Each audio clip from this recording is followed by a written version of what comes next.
Alright, so in this tutorial, I'm gonna go over rigging the letter P. As you can see here, here's the mesh.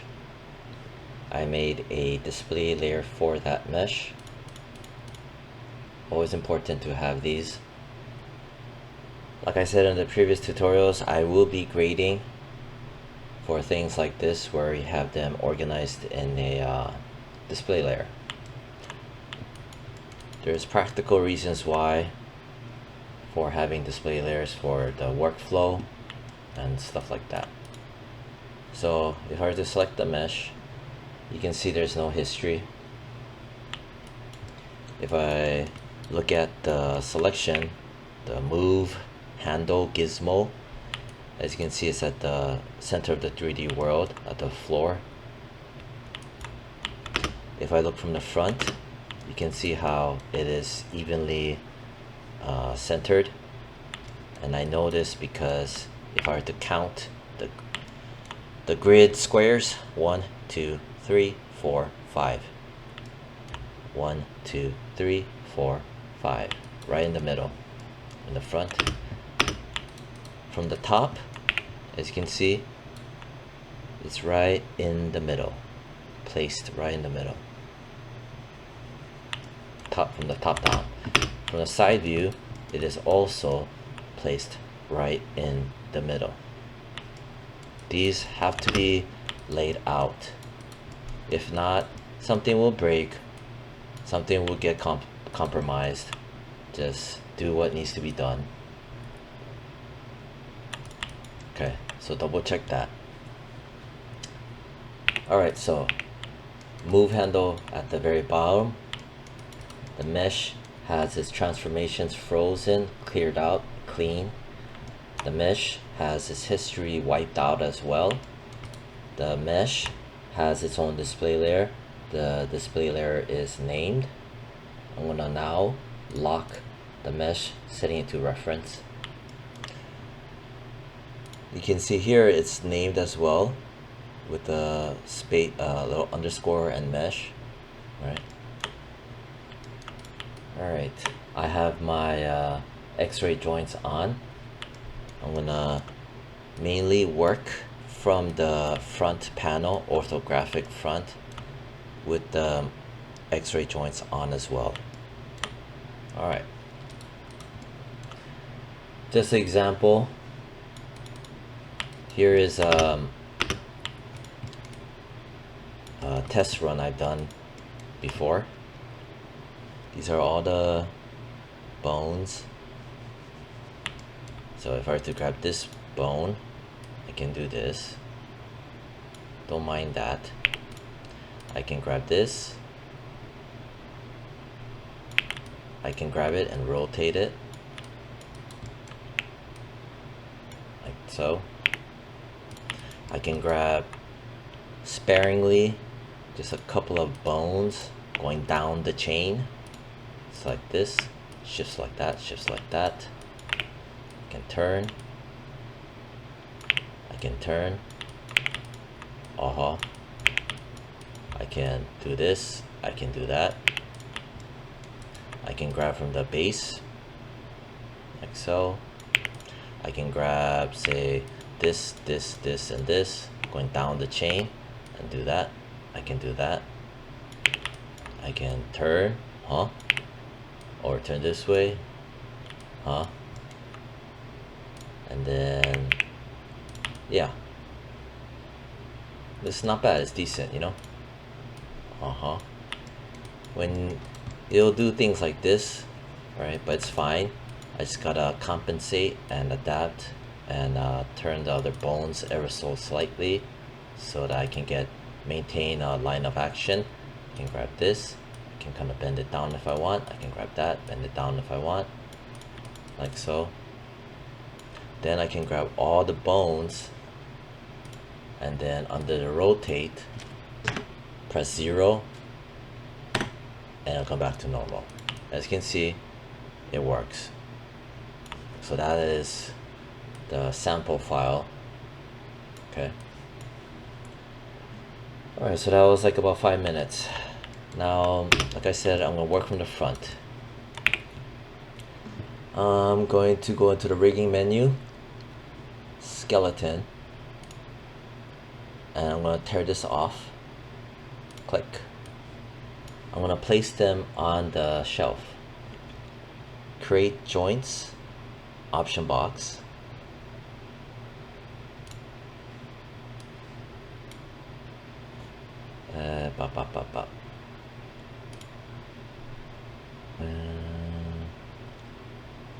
Do I need this? No.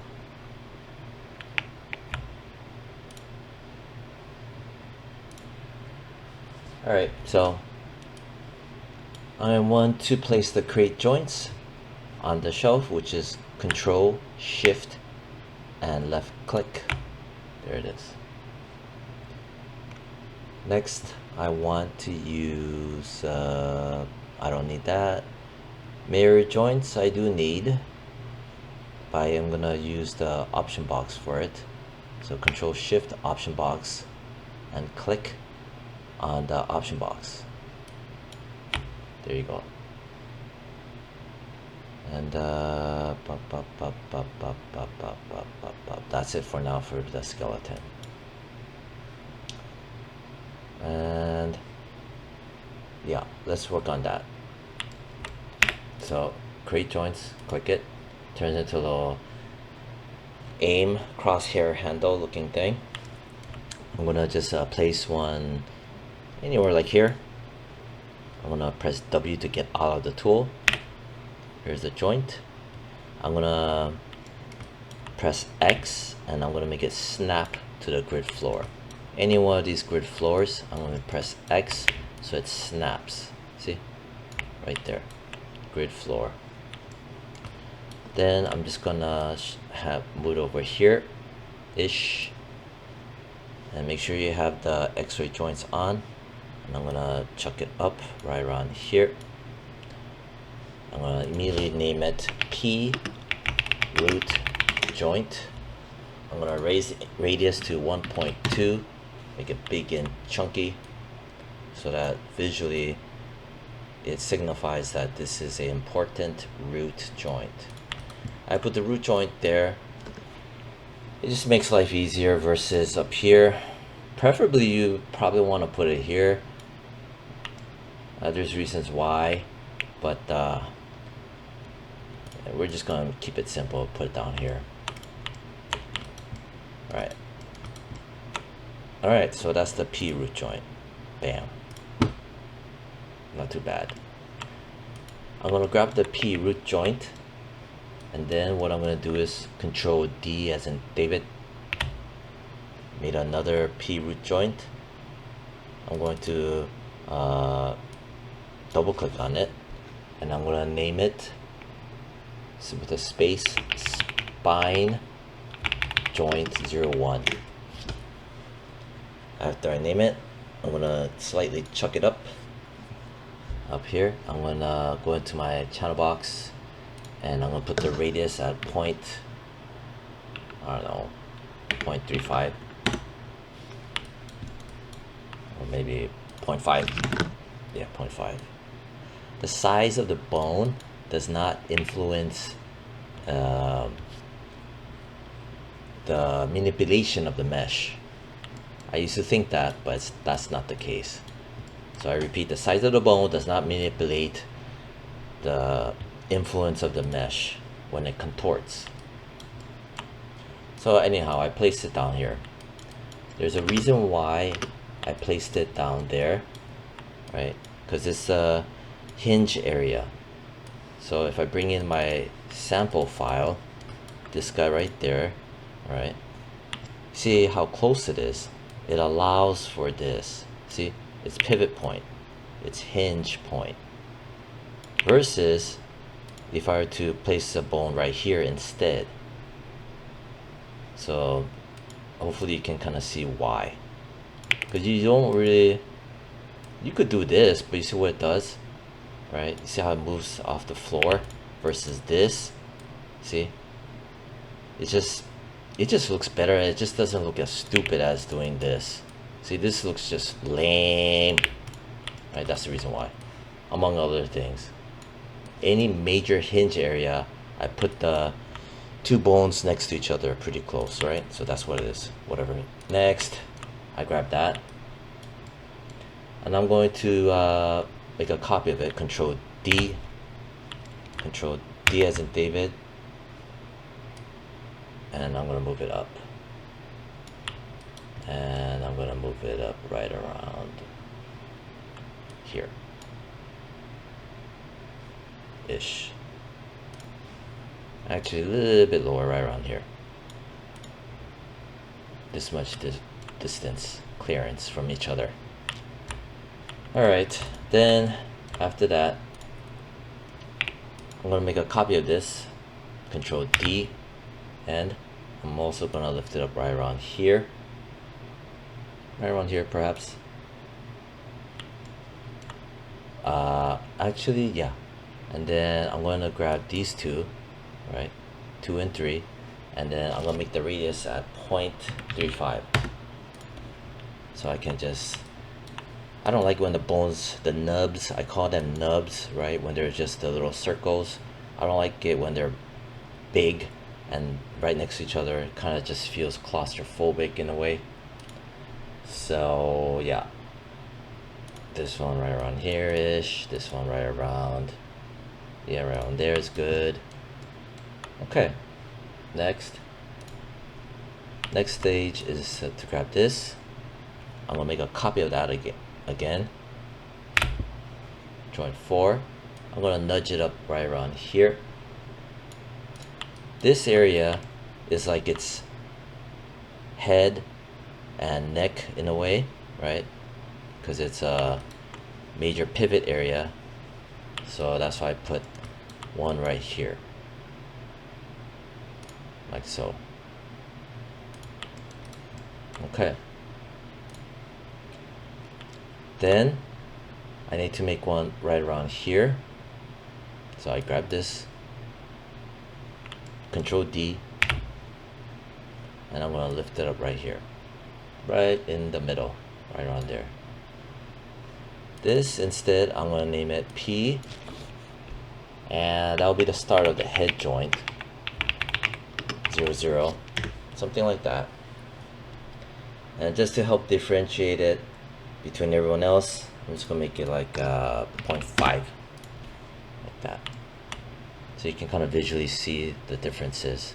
See this one here, and like this one here.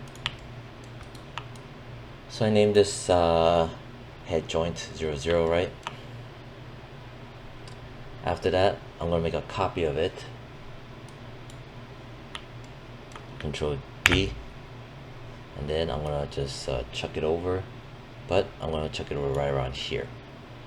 And it's nearby. The reason why, again, it's nearby is that so I can swivel it. What I mean by so that I can swivel it, if I were to look here, here's that joint, right? And I can see things like this. And this does this. And this does that. See, I hope that this starts to make sense, right? So yeah.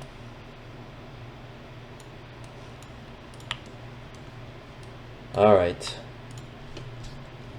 Then this, make a copy of that, Control D. I'm gonna chuck it over right around here. Kind of basing off of this line in a way, more or less. See how it's getting all big and crowded and starts to feel claustrophobic, at least for me. So with that in mind, I'm gonna grab these two. I'm gonna go in here and make it 0.35 there. So it just helps me to see it as like pathways visually. Alright, then I'm gonna grab this, make a copy of that, head joint 3, chuck it over a bit, place it right around here. As you can see, you know, every major point of articulation, I kind of have them next to each other. maybe right around here. Maybe grab these two, maybe a little bit around there. Yeah. So like this guy right here, he'll be able to do this. See? So a lot of articulation, range of motion. And even though this happens, you know, you can do that. You can counter it by doing that. You can grab that. You can do that like I showed before, right? You can grab that. You can kind of do this. Grab that. You can do that if you want. Grab that. Do that. You know, counter shift things. All right. So next. So that's 15 minutes, and I'm gonna grab this, Control D, and I'm gonna chuck it over more further now. The reason why is that, you know, after these important areas are set up, then I can just loosen up on the joints, you know. All right, so that, and then as you can see, it's right in the middle. Control D. I'm gonna bump right around here-ish. So yeah, in the middle, and then Control D, right around here, in the middle, in the middle of the meat, you could say, right? Then this Control D, chuck it right around here, in the middle. See, I don't want to put too much bones, but I don't want to put too less amount of bones. So believe it or not, there were multiple iterations of this skeleton setup that I did, countless iterations, right? Try to get the right balance and yet not make it too complicated where you guys would want to pull your hair out, you know what I mean? So that's P head joint 7, Control D, chuck it up here.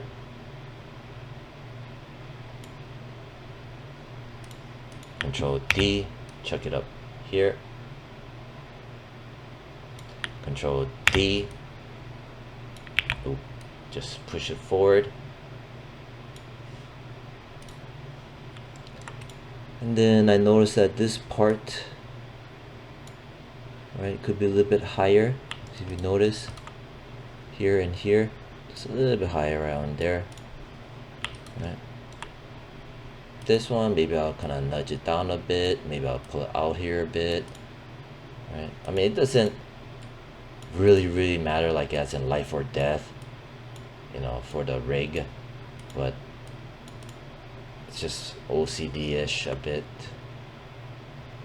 Anyway, so that's set up. Then another one, Control D, chuck it over right around here. And finally, Control D, chuck it way right around here. There.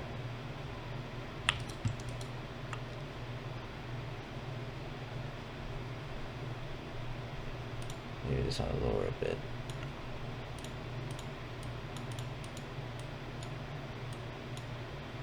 Yeah, something like that. More or less in the ballpark. But yeah. Alright, so that's that part. Then what I need to do is just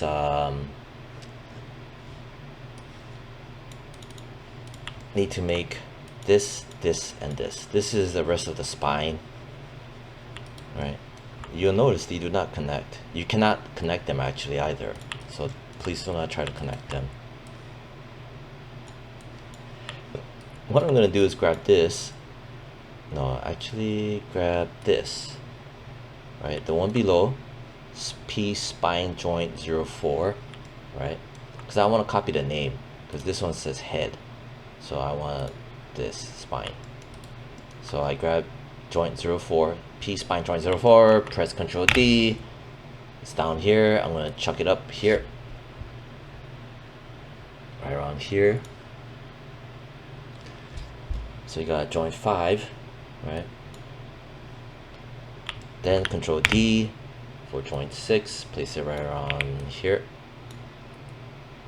And then one last one, Control D for spine joint 7, place it right around here.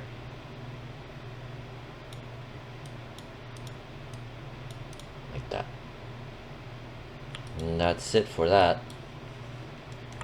Right. So that was 20 minutes. I'm gonna end it there. This video is, just organized so that it's just for the placement of bones, right? So one last thing, I'm gonna grab all the bones. I'm going to make a display layer. Click on this guy, click. It added it. See? Double click it. Bring up the edit layer. I'm gonna name it underscore P underscore bones underscore. I put the underscore at the beginning and end because it doesn't like conflicting names if there's duplicate names within the outliner. So I trick it by placing an underscore at the beginning and end. And it doesn't like spaces. Save. And you want to name this something like I don't know, like P alphabet rig bones are placed, not connected yet. I don't know, something like that, each major step out of the way. And that's it. Next video I'm gonna connect them. Yeah, alright, bye.